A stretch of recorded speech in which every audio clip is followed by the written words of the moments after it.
Shalom sahabatku, sebelum kita merenungkan kebenaran firman Tuhan di pagi hari ini, mari kita sama-sama berdoa. Bapa Surgawi, terima kasih atas anugerah-Mu, terima kasih atas kebaikan-Mu.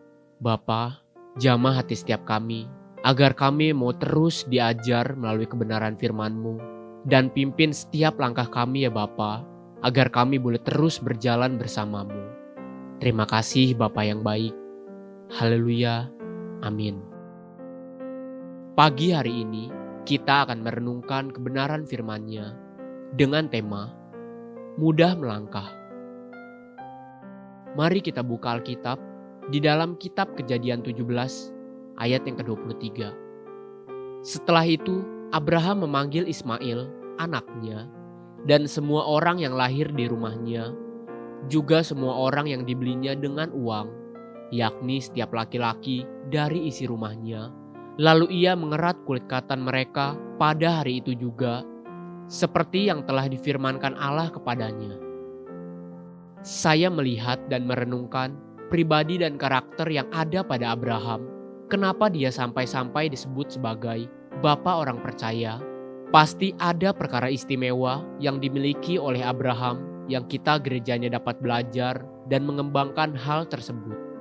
Hal sederhana yang sangat nyata dari Abraham adalah dia pribadi yang mudah untuk percaya, sehingga dia mudah dan tidak menunda-nunda waktu untuk melangkah di dalam kepercayaannya.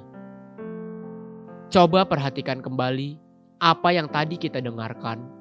Kisahnya dimulai saat Tuhan menetapkan satu kebenaran dan ketetapan agar Abraham dan keturunannya melakukan selama-lamanya.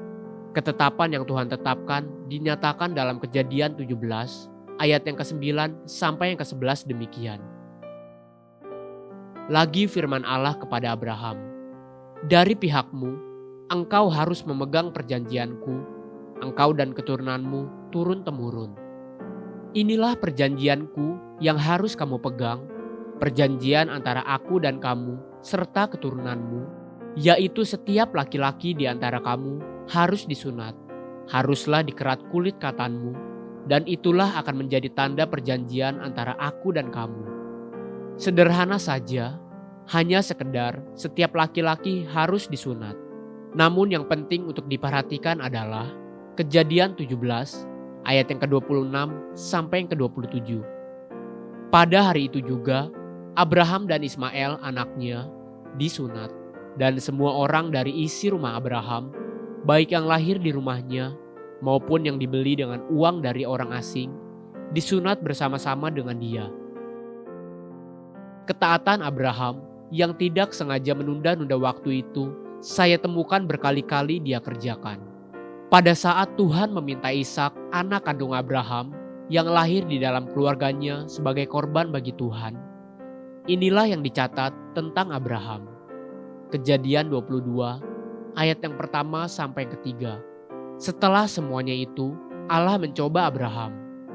Ia berfirman kepadanya, "Abraham," lalu sahutnya, "Ya Tuhan." Firman-Nya, "Ambillah anakmu yang tunggal itu, yang engkau kasihi, yakni Ishak. Pergilah ke tanah Moria dan persembahkanlah dia di sana sebagai korban bakaran pada salah satu gunung yang akan kukatakan kepadamu." Keesokan harinya pagi-pagi, bangunlah Abraham. Ia memasang pelana keledainya dan memanggil 2 orang bujangnya beserta Ishak anaknya. Ia membelah juga kayu untuk korban bakaran itu.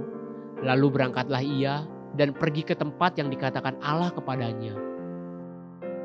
Dapatkah saudara melihat betapa Abraham tidak sengaja menunda-nunda waktu untuk melakukan firman Tuhan? Itulah satu karakter sederhana yang sangat menonjol dari bapa orang percaya, Abraham. Haleluya, sahabatku, mari kita sama-sama berdoa. Terima kasih Bapa Surgawi, ajar aku untuk selalu siap dan taat untuk melangkah melakukan firman-Mu. Amin. Jesus loves you and so do I.